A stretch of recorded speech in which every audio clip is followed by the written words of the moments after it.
محمدیہ غوثیہ بیرا شریف سے فارغ التحصیل حضور ضیاء الرحمت کے قابل فخر شاہین مختلف مجالات میں مختلف پروٹوکولز کے اندر اپنی خدمات سر انجام دے رہے ہوں، تو میں دعوت دیتا ہوں جناب ڈاکٹر سید احمد سعیدی صاحب کو کہ وہ آج کی کانوینشن میں اپنے خیالات کا اظہار فرمائیں۔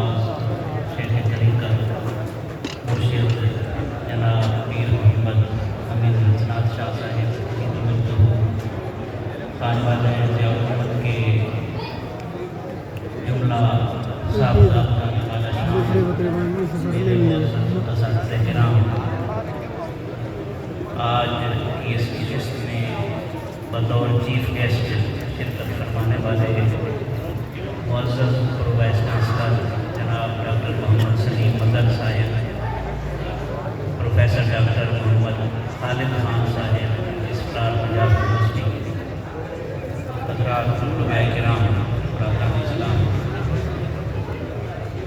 یقیناً یہ لمحات سعادت کے ہیں جن میں ہم شریک ہیں، اور ایک مرد کلندر، ایک مرد مطالعہ، ایک مرد درویش کے گلشن میں، پاکیزہ گلشن میں پاکیزہ سانسیں لینے کا شرف نصیب ہو رہا ہے۔ صوفی کا سب سے بڑا کمال یہ ہوتا ہے کہ وہ اپنے عہد کے علم کو مسلمان کرتا ہے۔ ضیاء الرحمت رحمۃ اللہ علیہ نے جس دور میں جدت اور قدامت کو اکٹھا کیا، یقیناً جامعہ نظامیہ بغداد کی یاد تازہ کی، اور اس کا فیض آج 40-50 ہزار اسٹوڈنٹس کی صورت میں جو زیر تعلیم ہیں، فارغ التحصیل ہو چکے ہیں، یہ فیض جاری و ساری ہے۔ علامہ نے کہا تھا یہ حکمت ملکوتی، یہ علم لاہوتی، حرم کے درد کا درما نہیں تو کچھ بھی نہیں، یہ ذکر نیم شبی، یہ مراقبے، یہ سجود، تیری خودی کے نگہباں نہیں تو کچھ بھی نہیں۔ خرد نے کہہ بھی دیا لا الہ تو کیا حاصل، دل و نگاہ مسلمان نہیں تو کچھ بھی نہیں۔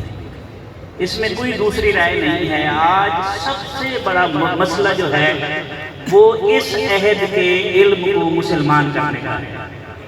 انفارمیشن کا سیلاب ہے، معلومات کا ایک طوفان ہے جو تھامے نہیں تھمتا، جو روکے نہیں رکتا، اور اس کے ساتھ ساتھ آپ دیکھیں جتنا معلومات کا طوفان بڑھتا جا رہا ہے، وہاں اولیاء اعظام تو پیچھے رہ گئے۔ اب معاملہ اہل بیت اطہار اور اصحاب رسول اور رسول اللہ صلی اللہ علیہ وسلم کی ذات پر ہاتھ ڈالنے تک جا پہنچا ہے۔ یہ وہ خطرناک روش ہے۔ جب بھی علم کو خانقاہ سے علیحدہ کیا جائے گا تو وہ علم فتنہ پرور، فساد انگیز اور فتویٰ باز ثابت ہوگا، اور جب علم کو خانقاہ کے ذریعے سے تزکیہ کی بھٹی سے گزارا جائے گا تو وہ علم خواجہ نظام الدین اولیاء جیسی شخصیات پیدا کرے گا۔ یقیناً اسی عقیدے کی طرف اشارہ کرتے ہوئے شاعر مشرق نے ہماری رہنمائی کرتے ہوئے فرمایا تھا، ڈھونڈنے والا ستاروں کی گزرگاہوں کا اپنے افکار کی دنیا میں سفر کر نہ سکا، اپنی حکمت کے خم و پیچ میں الجھا ایسا، آج تک فیصلہ نفع و ضرر کر نہ سکا۔ وہ جس نے سورج کی شعاؤں کو گرفتار کیا، زندگی کی شب تاریک سحر کر نہ سکا۔ آج جس دور میں ہم سانس لے رہے ہیں، یہ ادارہ اور اس سے منسلک ادارے اور وہ خانقاہیں جو تعلیمی اداروں کو ساتھ چلا رہی ہیں، وہ اس سوسائٹی میں توازن اور اعتدال پیدا کرنے کے لیے پاکستان کی محسن ہیں۔ جب تک علم اور خانقاہ کا رشتہ حکومتی سطح پر پھر نہیں جوڑا جائے گا، علم زیادہ نقصان دہ ثابت ہوگا اور تباہی اور بربادی اور فرقہ واریت یہ ساری چیزیں پھر ہمارے اوپر مسلط کی جائیں گی۔ اور اس کی اگر آپ وضاحت دیکھیں سورہ آل عمران آیت نمبر 190 اور 191 میں اللہ تعالیٰ نے ہماری رہنمائی فرمائی، ان فی خلق السماوات والارض واختلاف اللیل والنہار لآیات لأولی الالباب۔ بلا شبہ آسمان اور زمین کی تخلیق میں دن اور رات کے بدل بدل کر آنے میں نشانیاں ہیں عقل مندوں کے لیے۔ اب یہ وہ معیار ہے جو قرآن ہمیں بتا رہا ہے، صوفی اس نقطے پر پہلے ہی پہنچا ہوتا ہے، اور ضیاء الامت رحمت اللہ علیہ نے اس حقیقت کو سمجھ کر یہ جو اقدامات کیے، سیرت کی روشنی میں، تفسیر کی روشنی میں، ادارے کی روشنی میں، پبلیکیشن کی روشنی میں، ایک ماہانہ جرنل کی روشنی میں، یہ سارے کے سارے وہ اقدامات ہیں اس آیت کا مظہر ہمیں نظر آتے ہیں۔ آسمان اور زمین کی تخلیق میں، دن اور رات کے بدل بدل کر آنے میں بلا شبہ نشانیاں ہیں عقل مندوں کے لیے۔ عقل مند کون ہیں؟ الذین یذکرون اللہ قیاما وقعودا وعلی جنوبہم۔ عقل مند وہ ہیں جو کھڑے ہوں تو ان کی زبان اپنے مالک کے نام کی مالا جپتی ہے، وہ بیٹھے ہوں تو پھر بھی یہی کیفیت ہوتی ہے، اور صرف اتنا نہیں ہے، وہ لیٹے ہوئے ہوں اپنے پہلو کے اوپر تو ان کے دل کی دھڑکن اپنے مالک کی یاد سے غافل نہیں ہوتی۔ اور یہ وہ ذکر ہے جس کے سائبان میں علم پروان کرتا ہے۔ یہ علم جب فن کی شکل اختیار کرتا ہے اور تفکر اور تدبر کی طرف لے کر جاتا ہے، وہ نتیجہ بھی اللہ تعالیٰ نے بیان فرمایا، وَيَتَفَكَّرُونَ فِي خَلْقِ السَّمَاوَاتِ وَالْأَرْضِ۔ پھر یہ علم جو ذکر کے سائبان میں پروان چڑھا ہے، یہ جب انسان کو آگے لے کر جاتا ہے تو پھر غور و فکر کرنے کی صلاحیت اور ملکہ عطا کرتا ہے، اور پھر صاحب ایمان جب غور و فکر کرتا ہے تو اس کا علم اسے کہاں لے جاتا ہے؟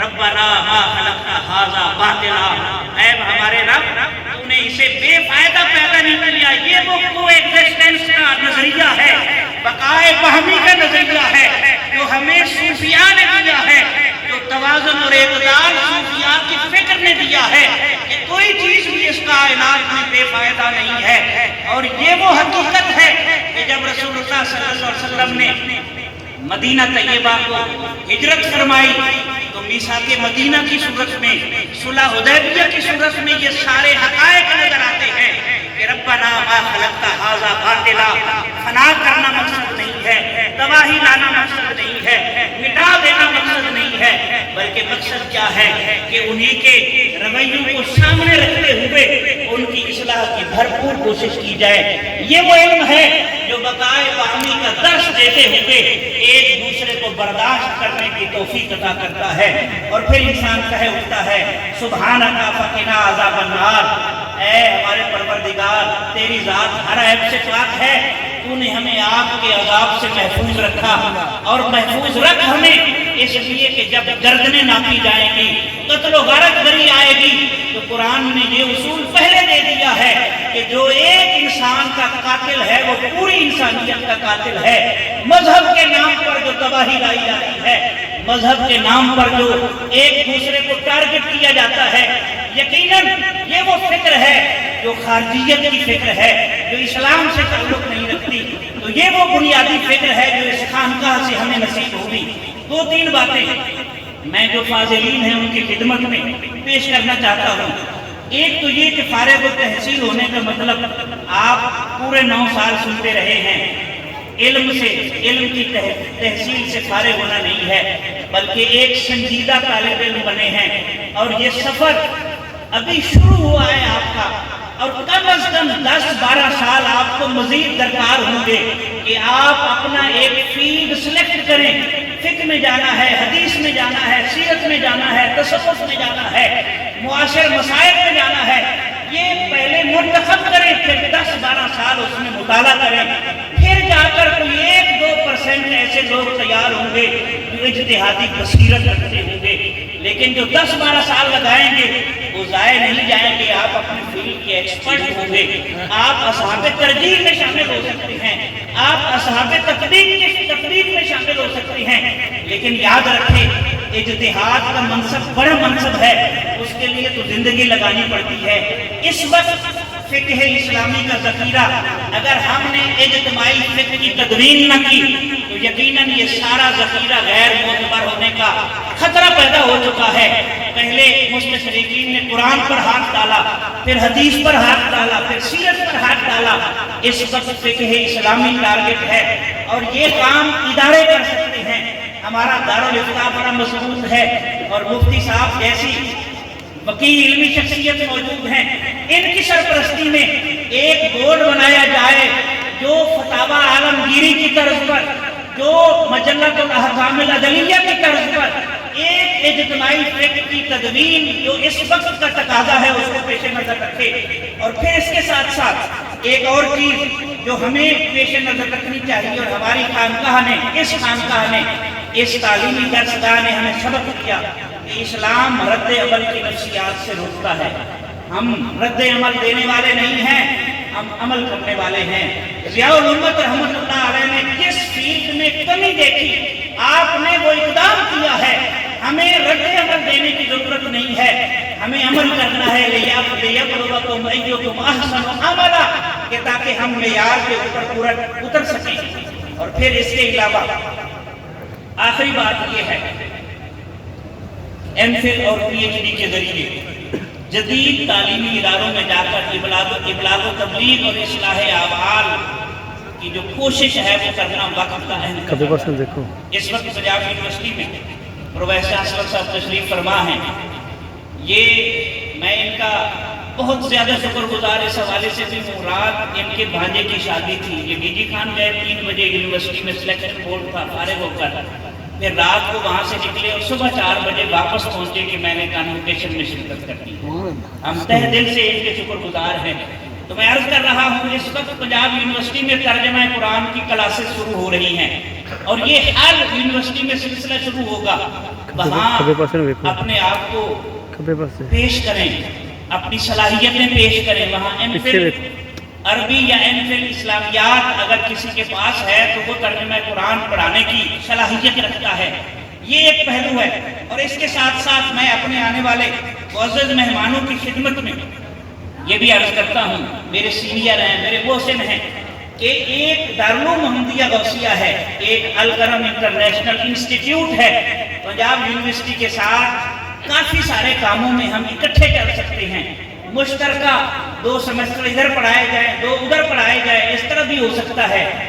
اسٹوڈنٹس کا تبادلہ کیا جانا چاہیے، مختصر کورسز جو ہیں وہ اشتراک باہمی کے ذریعے سے ادھر بھی کرائے جا سکتے ہیں، ادھر بھی شرکت کے لیے، جس طرح فقہ ہے، حدیث ہے، سیرت ہے، یہ رچ درسگاہ ہے، یہاں پر یہ ہو سکتا ہے۔